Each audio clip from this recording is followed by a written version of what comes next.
the early 2000s had its moment, and even these people, a select of them, are not true to R&B. He still sprinkles in a little bit of R&B here and there, but like he switched his persona because again people were not really buying into the idea of like an R&B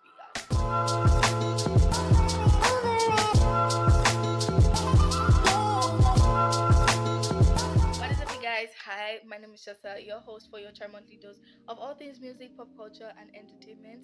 How are you guys doing today? Hope everybody is staying safe.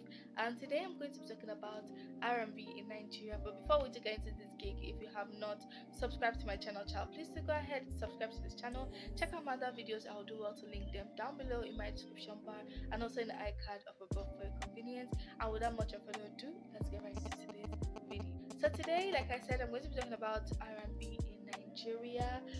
So I've had some questions about R&B and the death of R&B in Nigeria, and I've been meaning and willing to talk about this. So let's get right into today's video. So the first thing I want to talk about is, do we actually have R&B rooted in Nigeria? The answer is actually yes.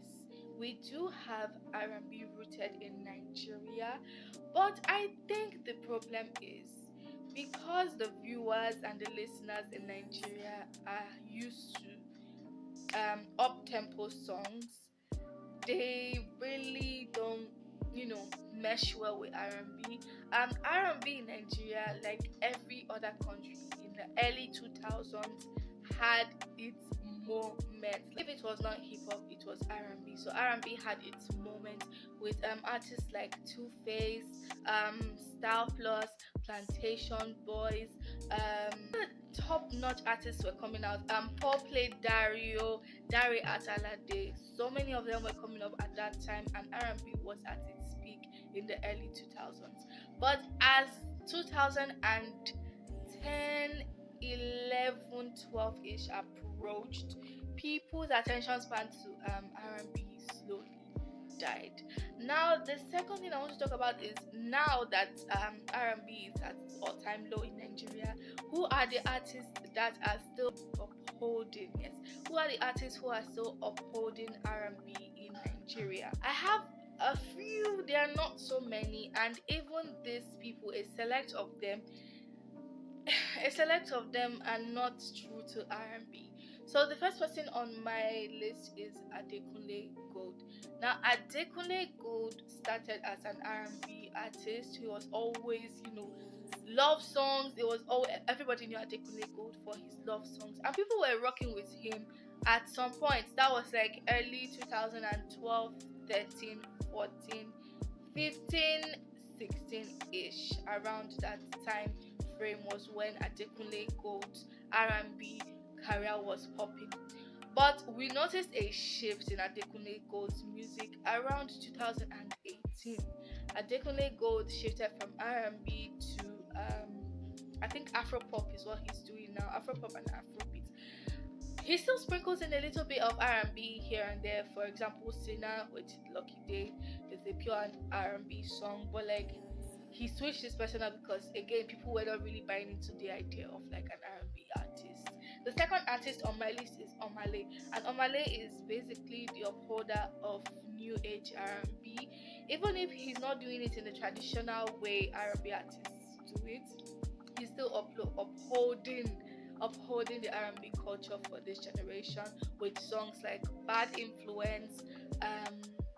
So yeah, Omah is upholding the R&B status for this generation. The next artist on this list is Tems. Now, Tems started out as a pure alter R&B artist, and now she's slowly shifting into Afrobeats.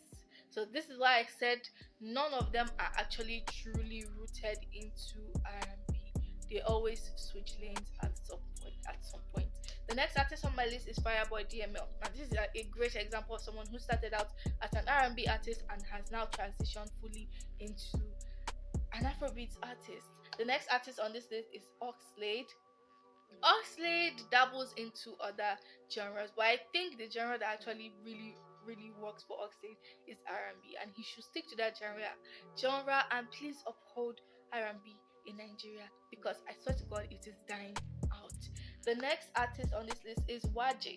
Now, WAJE, before she kind of quit music, you know all that jazz about WAJE quitting music back in 2017-18.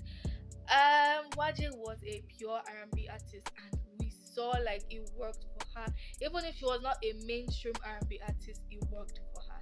There are still so many artists on this list, like Johnny Drew, Praise, CK. Those people started out as pure R&B artists, and they somehow transitioned. So this is why I said we have R&B rooted in Nigeria, but these artists, due to their listeners and their audience, you have to, as an artist, you always have to listen to your audience. So due to their audience wants and needs, they have to switch, or they tend to switch to other genres. And this is just my little video essay on R&B in Nigeria. If you did enjoy, please don't forget to give it a huge thumbs up, subscribe, share, check out my other videos. I'll do well to link them down below and also in the iCard up above for your convenience. And as always, I will see you on the next one.